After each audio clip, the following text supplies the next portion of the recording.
Hello, नमस्कार, आदाब, सत श्री अकाल और अस्सलाम वालेकुम। मैं हूं मोहम्मद अहमद काज़मी, लेकर आया हूं आपका पसंदीदा कार्यक्रम आपके रूबरू। विदेशों की खबरें तो मैं लगातार आपको दे ही रहा हूं, लेकिन देश में भी बहुत कुछ हो रहा है। बहुत कुछ इसलिए कि प्रधानमंत्री नरेंद्र मोदी जी कह रहे हैं कि अपोजिशन की कमजोरी की तमाम जिम्मेदारी कांग्रेस पर है और अपोजिशन के लोगों ने शायद फैसला ले लिया है कि लंबे वक्त तक अपोजिशन में ही रहना चाहते हैं। यह है तरीका मोदी जी के बात करने का। ये नहीं कह रहे कि हमने फैसला कर लिया है कि इनको अपोजिशन में रखना है। इसके अलावा एक जो बड़ी घटना हुई है वो ये कि इलेक्शन कमीशन ने एनसीपी पार्टी और सिंबल, ये दोनों शरद पवार से एक तरह से छीनकर उनके भतीजे अजीत पवार को दे दिया है। अब अजीत पवार वो हैं जो एनडीए के साथ हैं, जो बीजेपी के साथ हैं, यानी अदालतें अक्सर ऐसा लगता है कि वो भी शायद बीजेपी के लिए काम कर रही हैं। और इलेक्शन कमीशन का तो हाल आपने देखा कि इलेक्शन ईवीएम के मामले में कितनी बात बढ़ी, लेकिन उसको सबको हजम कर गए और ऐसा हो गया जैसे कोई बात ही नहीं थी, ईवीएम के बारे में कोई बात ही ना हो रही हो। और गोदी मीडिया बिल्कुल उन्हीं के इशारे पर नाचता गाता भी है और खामोश भी हो जाता है। इस सब पर बात करने के लिए मेरे साथ खास मेहमान हैं जनाब शब्बीर अहमद विद्रोही साहब, जो एनसीपी के लीडर हैं, नागपुर में रहते हैं और अब से पहले वो पार्टी में माइनॉरिटी डिपार्टमेंट के चेयरमैन भी रहे हैं। एक लंबे अरसे से मुल्क के हालात को देख रहे हैं, समझ रहे हैं। जनाब शब्बीर अहमद विद्रोही साहब, वेलकम है आपका। मीडिया स्टार वर्ल्ड को आपने वक्त दिया, उसके लिए बहुत बहुत शुक्रिया। आप ये बताइए कि आपकी बिल्कुल आपकी पार्टी का नाम, सिंबल का नाम ऐसे अलग हो गया जैसे आपके घर के सामने की नेम प्लेट बदल दी गई हो। क्या कुछ है, आप कैसे देख रहे हैं इसको? पहले तो आपके दर्शकों का अभिवादन कर लूं। काजमी साहब, देखना तो है, अपने को कुदरत ने आंखें दी हैं, आंख से देखना, दिमाग से सोचना, मुंह से बोलना, ये सारी बातें तो आती ही रहती हैं। रह गया सवाल ये है कि आप जानते हैं कि ये आज का जो चुनाव आयोग का जो फैसला आया, राष्ट्रवादी कांग्रेस पार्टी जो अजीत दादा पवार के हवाले कर दिया गया, घड़ी निशान उनके हवाले चली गई। अब घड़ी क्या करेगी, कैसी घड़ी रहेगी, किस तरह चलेगी, अब दूसरे के हाथ में है, अपने हाथ में नहीं है। अपना नेता क्या विचार करेगा वो बताएगा, तो हम लोग उस विचार के साथ हैं। पहली बात यह है कि आजकल निशान और पार्टी की उतनी वैल्यू नहीं है जितनी वैल्यू इंसान की। आप कहेंगे कैसे? कहाँ पार्टी की वैल्यू है? भाजपा की वैल्यू है, वहां व्यक्ति मोदी की वैल्यू है। आप तृणमूल कांग्रेस की वैल्यू है, वहां ममता बनर्जी की वैल्यू है। समाजवाद पार्टी की वैल्यू है, नहीं है, वहां पर हमारे, आपको मालूम है, अखिलेश यादव की वैल्यू है। तो प्रश्न जहां आता है कि जहां आदमी नीति से हटकर नेता के पीछे चलने लगता है, तो वहां पर बेस जो है आदमी का फेस हो जाता है। तो आज वो पार्टी के नाम और निशान जाने से कोई दिक्कत नहीं है।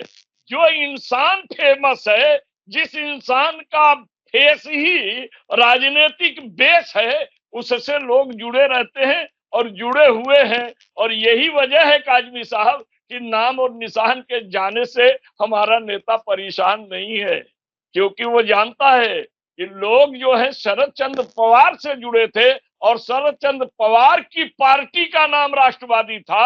आज अब नहीं है शरद चंद्र पवार की पार्टी का नाम राष्ट्रवादी, Nationalist Congress Party of the Sharad Pawar अगर हो गया है, तो लोग शरद पवार नेता से जुड़े हैं, उनकी नीति से जुड़े हैं, उनके चेहरे से जुड़े हैं, उस इंसान से जुड़े हैं, न पार्टी से जुड़े हैं न निशान से जुड़े। जी, आपने एक बार अचानक एकदम ये कह दिया कि निशान और पार्टी का नाम की कोई अहमियत नहीं है, सिर्फ लीडर की अहमियत है, और आपने कई मिसालें भी दी। लेकिन एक एक लंबा अरसा होता है, एक पार्टी को सींचा जाता है, उसके लिए कुर्बानियां दी जाती हैं, इतने लीडर्स, इतने लोग जुड़े होते हैं, वो अचानक उनको हटा करके दूसरी जगह बिठा देने जैसा हो गया।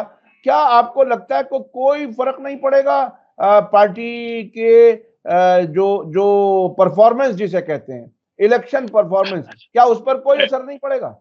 नहीं, पहले होता था, लेकिन उसमें भी आपने देखा होगा कांग्रेस में भी कोई वैल्यू नहीं रह गई थी। कांग्रेस सिंडिकेट कांग्रेस आई बन गई, क्या क्या बन गई। वहां इंदिरा गांधी के व्यक्तित्व की बात रही। आज भी अगर आप देखिए तो हर तरफ जो है व्यक्ति से जुड़ा हुआ व्यक्तित्व था। 3 लोगों ने पार्टी का निर्माण किया काजमी साहब, ये सोचने की बात है। उसमें शरद चंद्र जी पवार थे, तारिक अनवर थे और पीए संगमा थे। और ये तीनों में से एक निर्माता यहाँ पड़ा हुआ है, एक निर्माता कांग्रेस में चला गया लौट करके, हमारे तारिक अनवर साहब उधर चले गए। बाप जो बेटे को पैदा किया, पार्टी को जिसने बनाया, आज वो उससे बाहर हो गया। बाप के रहते जो है बेटा जो है दत्तक पुत्र हो गया, दूसरे के गोद में खेलने लगा। अब सवाल इतना ही नहीं है, ये तो उस तरह से हो गया कि बाप की सारी प्रॉपर्टी पर बेटे ने कब्जा करके उसे अनाथालय में फेंक दिया है। लेकिन आपको एक और छोटी सी बात बता दूं, आपने सिंघानिया परिवार का मुकदमा देखा होगा। सिंघानिया के बेटे ने अपने बाप को बाहर कर दिया, लेकिन बाप अनाथालय में नहीं गया। वो आज भी परिश्रम करके अपने बल पर जीने का और अपने स्वाभिमान को बचाकर अपने नाम को जिंदा रखने का काम कर रहा है। तो शरद चंद्र जी पवार साहब के साथ ये पहला हादसा नहीं है, ये बहुत से है। और वो आदमी अपनी हिम्मत से, अपने कर्तव्य परायण से, अपने विचारधारा से वो टिका हुआ है और टिका रहेगा, और वो अपनी सारी चीजों को बनाने का काम करेगा। इस पर अपने को थोड़ा अफसोस तो होता है। आपकी कलाई में बंधी हुई घड़ी वो भी कहीं और चली जाए, गुम हो जाए, तो आपको तकलीफ होता है। लेकिन हलवाई के द्वारा बनाई गई मिठाई तो बेची ही जाती है, हलवाई अपनी मिठाई बना लेता है। राजनीति में लोग कहते हैं कि पवार साहब राजनीति के चाणक्य हैं, ये वो कहते हो। अरे पवार साहब फटे दूध से भी छेना बनाकर मिठाई बनाना जानते हैं। राजनीति में जितनी भी घटनाएं घटे, उस घटना से, ये मोदी भले नारा दे दिया आपदा में अवसर तलाशिए, लेकिन हमारे पवार साहब, आप अवसर में अगर आपदा आ जाती है, उस आपदा को भी हटाकर अपना रास्ता बनाने का काम कर देते हैं। इसलिए उसमें कोई बड़ी चिंता की बात नहीं है। डिजिटल इंडिया है, 5 मिनट में आपकी बात पूरी दुनिया में फैल जाती है। तो 5 मिनट में अगर इंसान का नाम गांव गांव तक पहुंचा है, तो निशान तो 5 मिनट में पहुंच जाएगा, उसमें कोई परेशानी नहीं। जी जी जी, अच्छा अच्छा अच्छा, ये बताइए। हाँ, ये बताइए जो, हाँ हाँ बताइए, आप कुछ कह रहे हैं, अपनी बात पूरी करें। एक छोटा सा उदाहरण ले लीजिए। किसी भी विधानसभा में आप चुनाव देखते हैं, एक आदमी निर्दल कैंडिडेट लड़ता है। अगर वो आदमी का बेस लोगों तक पहुंचा रहता है, फेस पहुंचा रहता है, तो उसको कोई भी निशान चुनाव आयोग दे दे, अगर वो बेहतरीन है तो निर्दल जीत के आ जाता है। वहां नहीं, इंसान के जरिए निशान जिंदा रहता है, निशान के जरिए इंसान जिंदा नहीं रहता। वो पहले जमाने में था कि लोगों के जेहन में जो निशान बैठ जाता था वो निकलता नहीं था। अब तो जिसके जेहन से माँ बाप निकल जाए, उनमें अब निशान निकलना और निशान झुकना कोई बड़ी बात नहीं। अच्छा अच्छा, एक बात बताइए कि ये ऐसे वक्त में हुआ है जब नीतीश कुमार एनडीए में वापस गए, जब ममता बनर्जी ने कहा कि हम अकेले लड़ेंगे, यानी इंडिया अलायंस को जितना मुमकिन है वो नुकसान पहुंचाने का इंतजाम किया गया है। मैं इसलिए कह रहा हूं कि एक बहुत ही सीनियर जर्नलिस्ट ने एक बात कही कि ऐसा लगता है कि जो कुछ ममता बनर्जी बोल रही हैं वो भी शायद अमित शाह के ऑफिस से लिखा हुआ जा रहा है उनके पास कि क्या बोलना है। तो ऐसे वक्त में अपोजिशन इंडिया अलायंस को कमजोर करने की जो मुकम्मल कोशिशें, साजिशें चल रही हैं, ऐसे वक्त में ये इलेक्शन कमीशन की तरफ से ये कदम उठाया जाना कि ये अजीत पवार को ही पार्टी का नाम और सिंबल दिया जाएगा, क्या आपको ये नहीं लगता कि ये उसी का हिस्सा है? देखिए, इलेक्शन कमीशन तो सरकार का तोता बन चुका है। अब हम लोगों ने मानसिकता बना लिया था काजमी साहब, जब शिवसेना का फैसला होकर आया तभी हम लोग ये मान लिए कि हमारे बारे में भी क्या फैसला होने वाला है। उस आधार पर हम लोगों ने जनता के बीच में भी छोटी-छोटी बातें कहते रहे कि चुनाव में भले रखो, लेकिन ये ध्यान में रखो। हमारे नेता ने भी कहा था कि हमने एक बार जो है बैलों की जोड़ी से चुनाव लड़ा, बाद में हमने जो है गाय बछड़े से चुनाव लड़ा, बाद में हमने पंजे से चुनाव लड़ा, बाद में हमने क्या क्या नाम है चरखे से चुनाव लड़ा, बाद में हमने जो है अपनी घड़ी से चुनाव लड़ा। अब वो घड़ी आ गई है कि नया चुनाव चिन्ह लेकर लड़ेंगे। यह बात 6 दिसंबर को ही आदरणीय शरद चंद्र जी पवार साहब ने 6 सितंबर को ही कह दिया था, समझ लीजिएगा। तो ये बातों पर हमको नहीं है। बात सिर्फ क्या है कि जनता में इसमें बहुत बड़ा संपैथी पैदा हुई है साहब, ये नोट कर लीजिएगा। देखिए, पार्टी और पार्टी प्रतिनिधि ये 2 अलग होते हैं। हाउस के अंदर विधायक जो जाता है वो पार्टी के बेस पर जाता है। पार्टी पूरे प्रदेश में रहती है, लेकिन प्रतिनिधि वहीं से जाता है जहां से चुनाव लड़ता है। प्रदेश रहे या देश की पार्टी को विधायक ज्यादा होने के नाते वो सदन में आप उसे स्थान दे दीजिए। पार्टी का ये चुनाव चिन्ह देना, ये सब चलिए, चुनाव आयोग को मैंने कह दिया कि सरकार का तोता हुआ है और सरकार भी उसे अपना तोता बनाने के लिए क्या क्या नहीं कर रही है। अभी आपने जैसे कह दिया कि ममता बनर्जी अलग लड़ने की बात करती हैं। आपसे ही इंटरव्यू में मैंने एक बार कहा था कि क्षेत्रीय पार्टियां जहां ज्यादा बड़ी हैं उनको वहां उनके मर्जी से चलने दिया जाए। कभी भी आप सोच लीजिएगा काजमी साहब, वोट ट्रांसफर करने की ताकत किसी में नहीं है। केवल 2 लोगों में एक जमाने में ताकत हुआ करती थी। एक ताकत मायावती में थी जो अपने वोटों को ट्रांसफर कर देते थे, और एक ताकत जो थी उस समय में, एक जमाने में, आपको पता होगा 1977 के वक्त में जब इमरजेंसी थी और मुसलमानों पर नसबंदी की बात आई तो बुखारी नेता नहीं था, दिल्ली के बुखारी ने एक बार ऐलान कर दिया था तो मुसलमान भी कुछ जुट करके किसी एक के तरफ चले गए थे। अब वो ताकत किसी में नहीं रह गई है। जनता देख रही है कि कौन हमें बेवकूफ बना रहा है। एक तरफ एक आदमी ने बड़ा अच्छा कहा जिस पर मैं आपको 4 लाइन सुना रहा हूं, सुनिए। जी जी जी। राज करना है, राज चलाइए। राज करना है तो राज सत्ता में आना है तो सत्ता में आइए, लेकिन हिंदू मुस्लिम को मत लड़ाइए। सत्ता में आना है तो आइए, हिंदू मुस्लिम को मत लड़ाइए। और 81 करोड़ जनता को दे रहे 5 किलो राशन, अब पूरा देश बेच दीजिए और अपनों को खिलाइए। तो ये आदत है। जनता जागरूक है, जनता जानती है कि सारी चीजों के खेल के पीछे बीजेपी का हाथ है, सरकार का हाथ है, मोदी की सरकार है। और मोदी की गारंटी में यह भी गारंटी है कि हम जिसे चाहेंगे जिता देंगे, जिसे चाहेंगे चुनाव आयोग से जो चाहेगा वो दिला देंगे, और वो हो रहा है। तो हमें इस पर कोई बात नहीं है। रह गया, आपने एक सवाल किया कि इंडिया के टूटने की बात, समझिएगा। इंडिया में आप ये बताइए कि मोदी के सामने कौन है? मोदी के सामने इंडिया गठबंधन नहीं, कांग्रेस है। गठबंधन अगर साथ में होता तो केवल ये तोड़ने का काम, इंडिया को तोड़ने का काम नहीं कर रहे हैं। वो ये सोच रहे हैं कि इनको तोड़ेंगे, हम मजबूत होंगे तो कांग्रेस पर भारी होंगे। उनको ये पता नहीं है कि जनता नेता की गुलाम नहीं है। जनता 2% अगर नेता की गुलाम हो सकती होगी तो होगी। वो अपने काम, अपने विचार, अपना स्वाभिमान, अपना ईमान, इन सारी चीजों को पहचानती है, जानती है। और क्योंकि नीतीश कुमार गए, नीतीश कुमार से पूछिए, उनके चेहरे को देख लीजिए कि वो भी समझ रहे हैं कि मैं आखिरी मुख्यमंत्री हूं।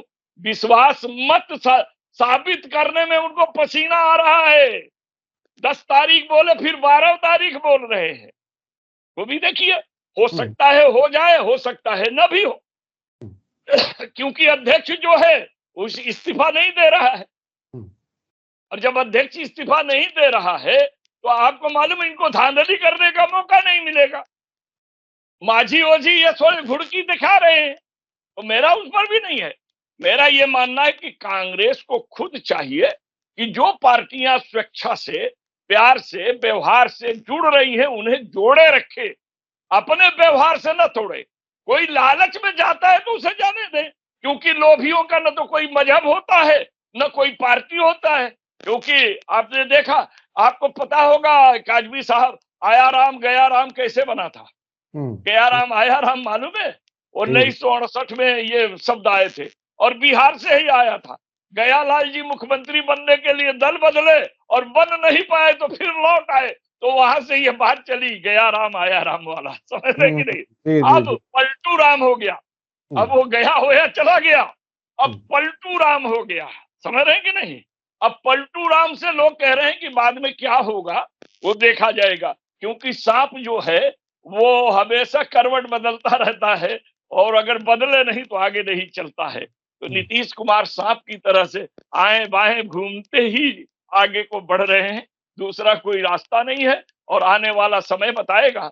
जनता भी अपने स्वाभिमान को बचाएगी और जो मोदी जी सोच रहे हैं, जो बार बार कह रहे हैं कि विपक्ष में रहने की अपनी विचारधारा के आधार पर वो चल रही है, वो नहीं चाहती है कि हम सत्ता में आए, तो तुम्हें तो खुश होना चाहिए। ये बोल करके मोदी ये साबित करना चाहते हैं कि हमने इनको ललकार दिया कि तुम विपक्ष में रहना चाहते हो कि सत्ता में आना चाहते हो, तो ये सत्ता में आ जाएंगे तो हम कहेंगे कि अरे हमारे कहने की वजह से इनके जोश जाग गए और ये सत्ता में आ गए। क्योंकि इनको देख रहे हैं हर काम के लिए कांग्रेस को, हमारे इतने प्यारे प्रधानमंत्री जवाहरलाल नेहरू के बारे में क्या क्या नहीं बोलता है। जी।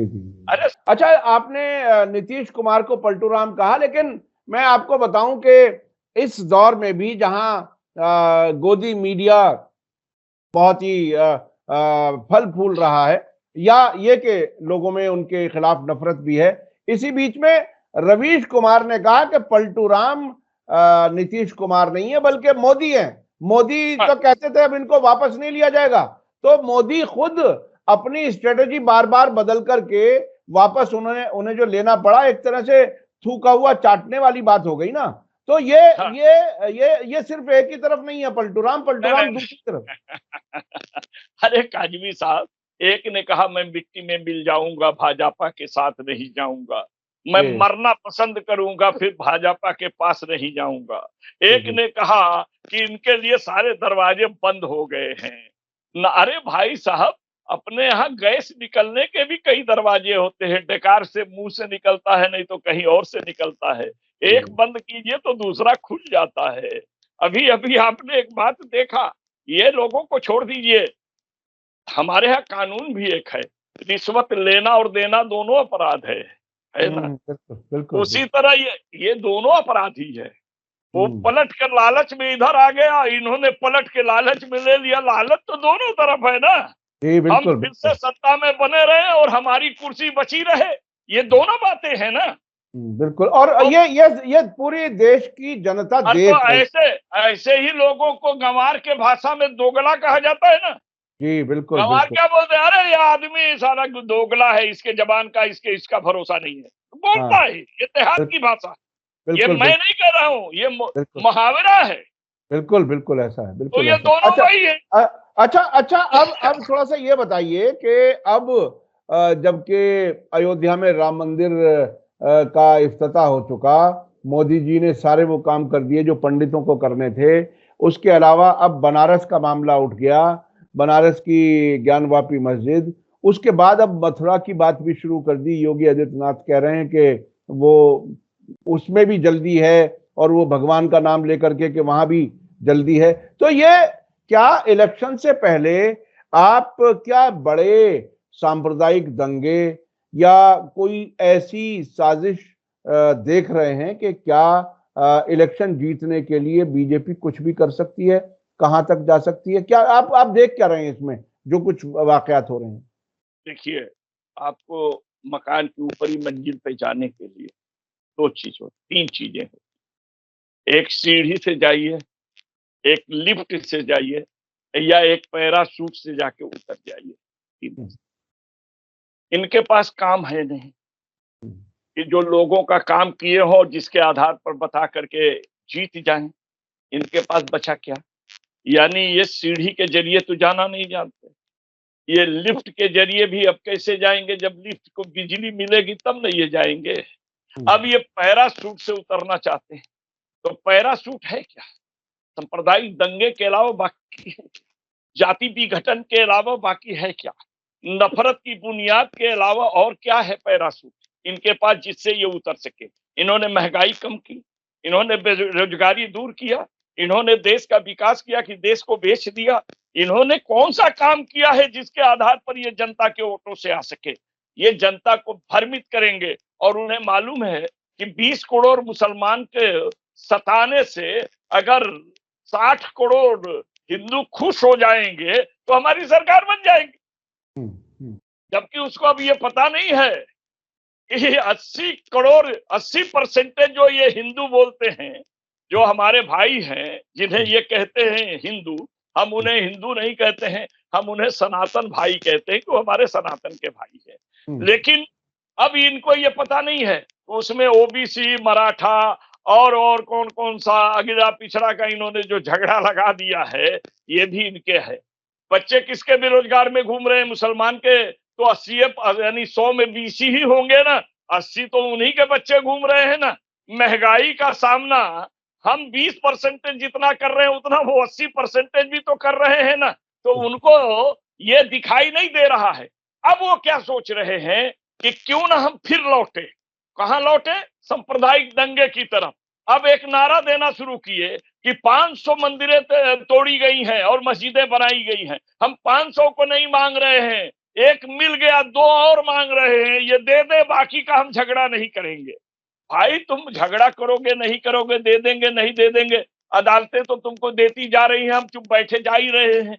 आज भी आपको बताऊं, एक वीडियो मैंने देखा, मालिक जाने सच है कि गलत है, लेकिन वो सुप्रीम कोर्ट के सेक्रेटरी का है, आपको भी भेज दूंगा। उसने कहा है कि राम मंदिर का जो फैसला हुआ है, उस फैसले पर किसी जज ने आज तक साइन नहीं किया है। हाँ, कहिएगा तो हम वीडियो भेज देंगे, हम उसको सत्य। और ये बात पहले भी आई थी, जब फैसला आया कि ये फैसले की ड्राफ्टिंग का पता नहीं चल रहा है कि किसने लिखा है, वो अखबारों में आया था। तो मेरा ये मानना है कि साइन है कि नहीं हो, हम वीडियो आपको भेजेंगे, देख लीजिएगा। मगर ये झगड़ा बढ़ाएंगे। लेकिन आज आपको मालूम है, नफरत फैलाने के ठेकेदार बड़ी जातियां हैं, लेकिन अब मजदूर जो छोटी जातियां थी, ओबीसी, उन्होंने तय कर लिया, दलितों ने तय कर लिया कि अब इनके उस्काने पर हम नहीं लड़ेंगे। और इसीलिए ये कितना भी उचका रहे हैं, दंगा नहीं हो रहा है, पकड़े जा रहे हैं। बजरंग दल वाले गाय कटवा करके झगड़ा कराना चाहे, पकड़े गए। आपने देखा, अपने अखबारों की सुर्खियां बनी, न्यूज बनी। तो ये पकड़ाने का यही एक वजह है कि अब ओबीसी वाले सामने नहीं आ रहे, ये पिछड़ा वर्ग सामने नहीं आ रहा है, और बड़ा वर्ग अपने को बचने के लिए बजरंग दल और फलाने दल से जो काम करा रहा है, उसमें खुद पकड़ा जा रहा है।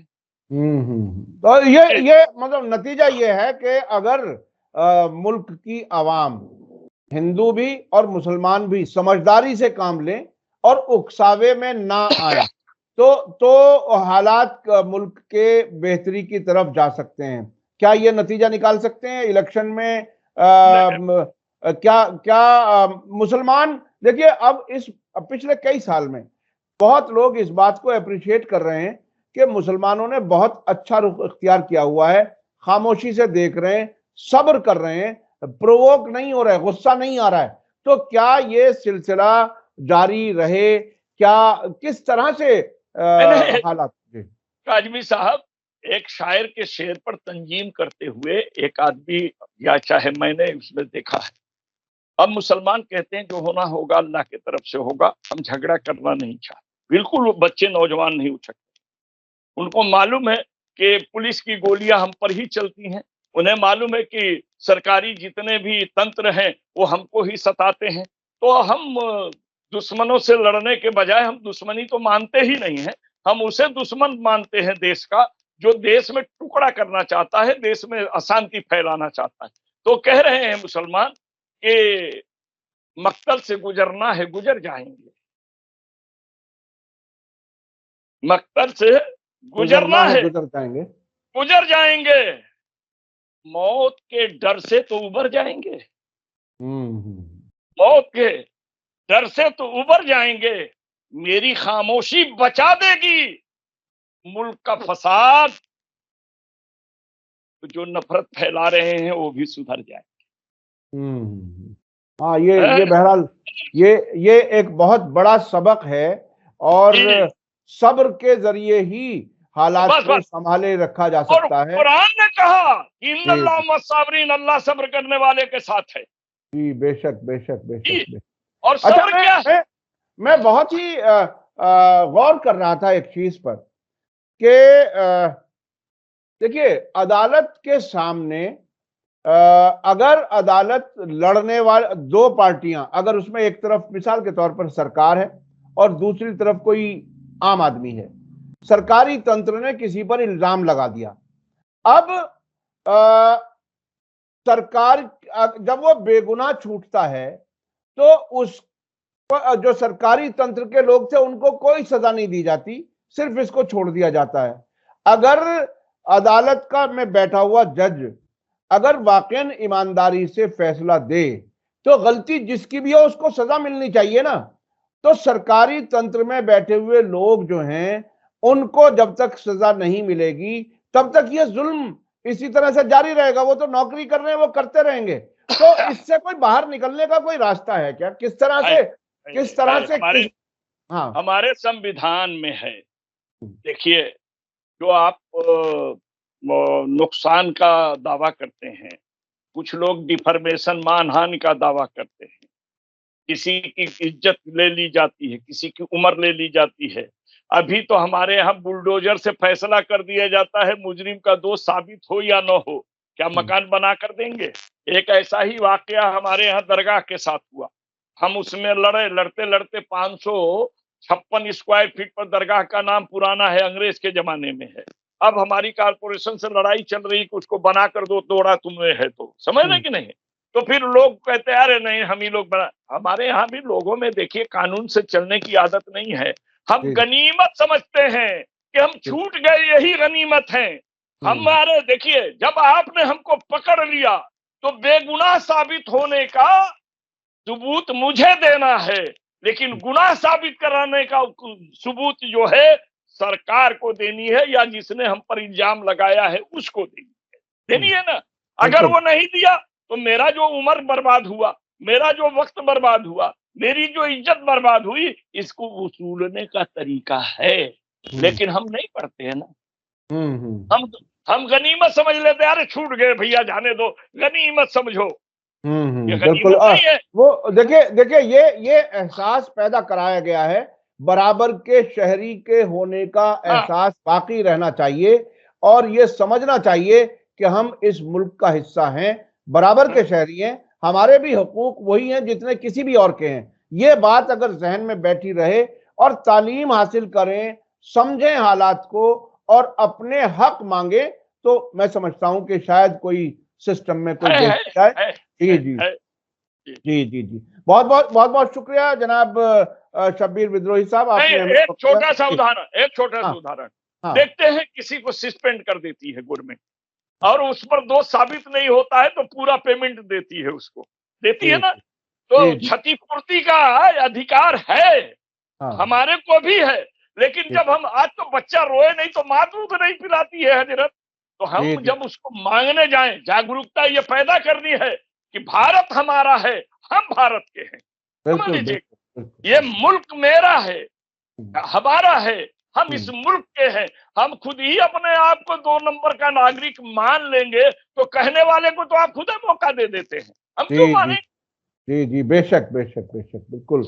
ये बेदारी बहुत जरूरी है और ये बात मैंने आखिर में इसलिए उठाई कि इस किस्म के वाकयात हम अपने आसपास हर दिन देखते हैं। हमें सभी को बेदार रह करके, आंखें खुली, दिमाग खुला रख करके कानून में जो कुछ हमारे लिए गुंजाइश है हम उनको जरूर हासिल करने की कोशिश करें। ये एक अफसोस की बात है कि भरोसा उठता जा रहा है, चूंकि रोजाना इस किस्म के वाकयात हमारे चारों तरफ हो रहे हैं। ये एक बहुत ही नुकसानदेह बात है और ऐसा नहीं होना चाहिए। बहुत बहुत शुक्रिया शब्बीर विद्रोही साहब, आपने हमें वक्त दिया, इसके लिए शुक्रिया। इसी के साथ मुझे दीजिए इजाजत। धन्यवाद, शुक्रिया।